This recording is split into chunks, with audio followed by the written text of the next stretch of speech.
Alors, on va parler, Sarah Salman et Vincent Roy, avec vous de cette scène choquante, évidemment, forcément, qui interroge à bord d'un vol Vueling. Ce vol s'apprêtait à décoller pour Orly depuis Valence.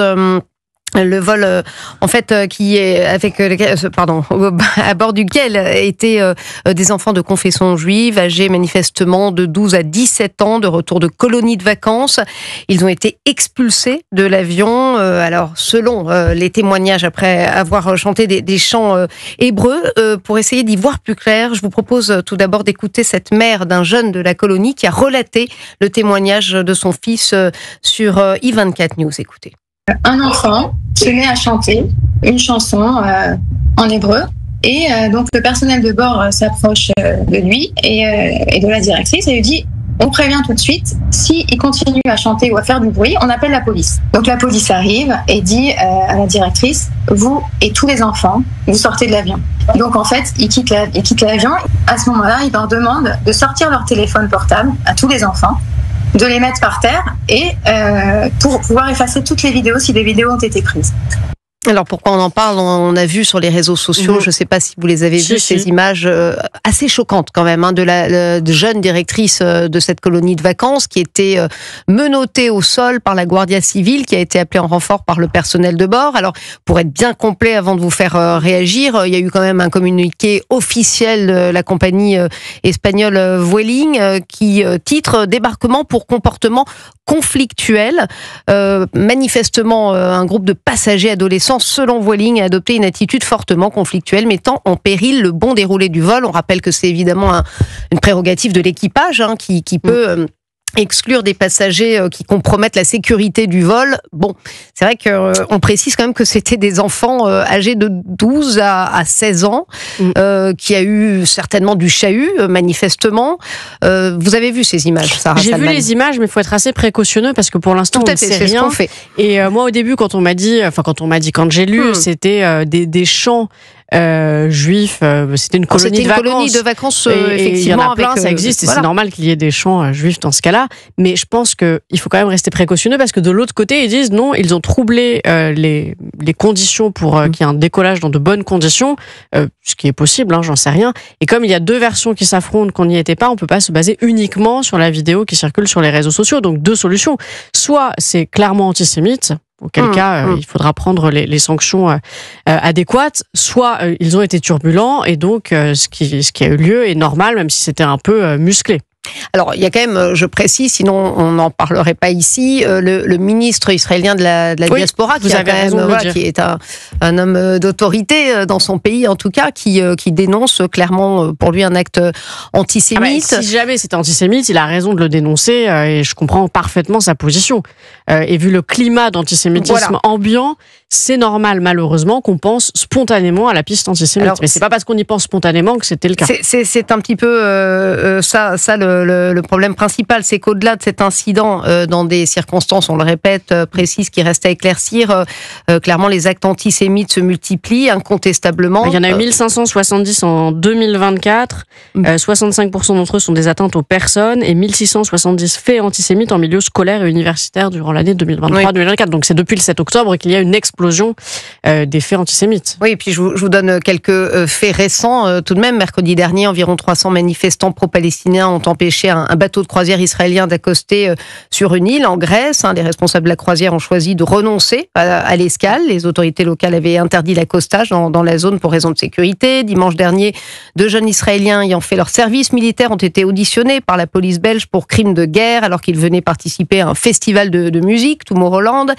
Et puis on va voir aussi cette vidéo que je voulais vous faire écouter. C'est assez rapide, tendez l'oreille, qui a été relayée sur le compte d'Éric Ciotti.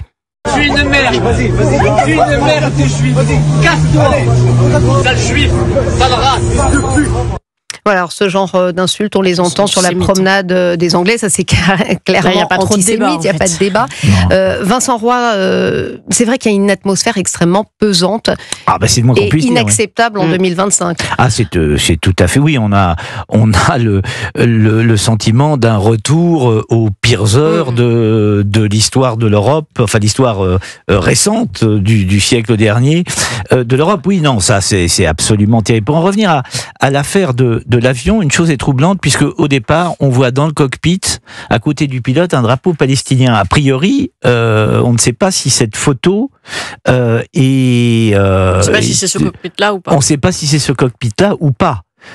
Parce que ça, c'est un élément quand même qui pourrait. Vincent Roy, c'est vrai que j'ai exprimé un petit peu de prudence sur cette photo, et manifestement, c'est vraiment à prendre avec beaucoup de pincettes. C'est une photo où on voit un drapeau palestinien sur le cockpit. Alors c'est un petit peu bizarre parce que les instruments de vol en général sont quand même pas cachés. Si le pilote veut bien faire son travail, donc il faut être très prudent. En effet, sur ce genre de choses. Sur le climat général, il me semble que c'est la semaine dernière et toujours en Espagne que des clients ont dû quitter un restaurant puisque le restaurateur ne supportait pas de recevoir des clients israéliens dans son établissement. Donc il y a quand même alors on parle d'un antisémitisme d'atmosphère aujourd'hui. Moi j'ai le sentiment qu'il y a en Europe aujourd'hui un antisémitisme pas seulement d'atmosphère mais un antisémitisme de fond. Et ça, c'est très très grave. Et relayé, je cherchais là sur les réseaux sociaux, notamment par les membres de la France Insoumise. Vous avez vu ce dernier tweet d'Aymeric Caron. D'ailleurs, la LICRA entend son intention d'engager un procès contre le député Sarah Salman. En même temps, on pourrait engager des procès absolument tous les jours contre certains membres de la France Insoumise qui ont fait la chasse, d'une certaine manière, la chasse aux Juifs, on peut le dire. Je crois que c'est leur fonds de commerce, et c'est à des fins électoralistes, faut pas l'oublier aussi. Mais moi, ce qui m'étonne, c'est que juridiquement, pour l'instant, ils n'ont jamais été condamnés. Oui. Et le fait qu'ils n'aient jamais été condamnés, cette lenteur de la justice, malheureusement, ça nourrit aussi leur combat. Parce qu'ils se disent, ils peuvent se prévaloir de ne jamais avoir été condamnés. Alors que pourtant, pour certains, pas tous heureusement, clairement, ils pourraient être condamnés à mon sens. Donc je pense que la justice devrait aussi faire son travail, même si pour certains, ils ont une immunité, ce qui complique un tout petit peu les choses. On sent, Vincent Roy, qu'il y a quand même une forte pression qui ne devrait pas retomber sur les membres de la communauté juive, ou qu'ils soient dans le monde. Une pression sur Israël, on peut ne pas être d'accord avec la politique de Benyamin Netanyahou. Mais les gens mélangent tout, et ils mélangent Benyamin Netanyahou, les juifs, Israël, et ils se disent que si vous êtes juif, vous êtes israélien, si vous êtes israélien, vous soutenez Benyamin Netanyahou, ils mélangent tout, ils comprennent rien. La pression, et là, ça devient quand même très dangereux et on peut s'interroger de manière extrêmement urgente et de manière très inquiétante sur ce qui est en train de se dérouler. Il me semble que le 7 octobre, si vous voulez, a fait débonder des bas instincts. Puisque confondre les Juifs avec la politique menée en Israël, c'est tout de même parfaitement, c'est déguiser l'antisémitisme par l'antisionisme, point. Bon, c'est une vieille recette que maintenant on éprouve, j'allais dire, chaque jour en Europe, mais enfin c'est absolument... Non, et puis ils sont de mauvaise foi, parce qu'il suffit d'aller en Israël pour voir qu'il y a énormément d'Israéliens qui manifestent toutes les semaines contre la politique de Benyamin Netanyahou. On a eu le cas par rapport à la réforme judiciaire bien avant le 7 octobre, où ils manifestaient. On a eu le cas depuis le 7 octobre, il y a énormément de manifestations d'Israéliens contre Benyamin Netanyahou. Donc vraiment, par les victimes du 7 octobre qui étaient dans les kibbutz et qui étaient absolument contre la politique de Netanyahou. Oui, bien sûr. Mais on peut être juif et être contre la politique de Netanyahou tout en soutenant Israël. Enfin, vous voyez, ça demande un tout petit peu de réflexion. Ce qui est étonnant, c'est qu'il y a une énorme pression, en effet, sur Israël de la communauté internationale qu'on entend, sauf erreur de ma part, vous allez peut-être me corriger, beaucoup moins sur la pression mise sur le Hamas pour libérer les otages. Alors demande officiellement Israël pour arrêter la guerre. Enfin, c'est pas aussi simple que ça. Ça, c'est une chose absolument incompréhensible. Je n'ai, pour ma part, jamais entendu, par exemple, puisqu'on parlait d'LFI, un membre d'LFI dire faire pression par ses propos sur si tant est qu'il ait un poids quelconque, mais faire pression sur le Hamas. Ils disent que c'est un mouvement de résistance pour certains. Libérer les otages et par conséquent, la guerre s'arrête. Vincent Roy, sans aller jusqu'à LFI, vous avez entendu l'ONU mettre des grosses pressions sur le Hamas. J'ai pas entendu. Non, mais ça, l'ONU, ça. Non, mais la communauté internationale dans son ensemble qui est en train de, peut-être à juste titre, encore une fois, ce qui se passe, ça ne nie pas évidemment la souffrance du peuple palestinien. Ça, on est bien d'accord. Il n'y a pas de sujet là-dessus, mais on entend toujours moins l'autre. Voilà. Alors, c'est vrai qu'on le porte peut-être ici, et c'est tant mieux. Vous savez, même Monsieur de Villepin, qui est extrêmement véhément, je ne l'entends pas. Il en a fait un fonds de commerce lui aussi. Il en a fait un fonds de commerce, mais je ne l'entends pas dire. Non, mais il se prétend. Il est drapé dans une sorte de morale là maintenant. Bon, mais je ne l'entends pas dire.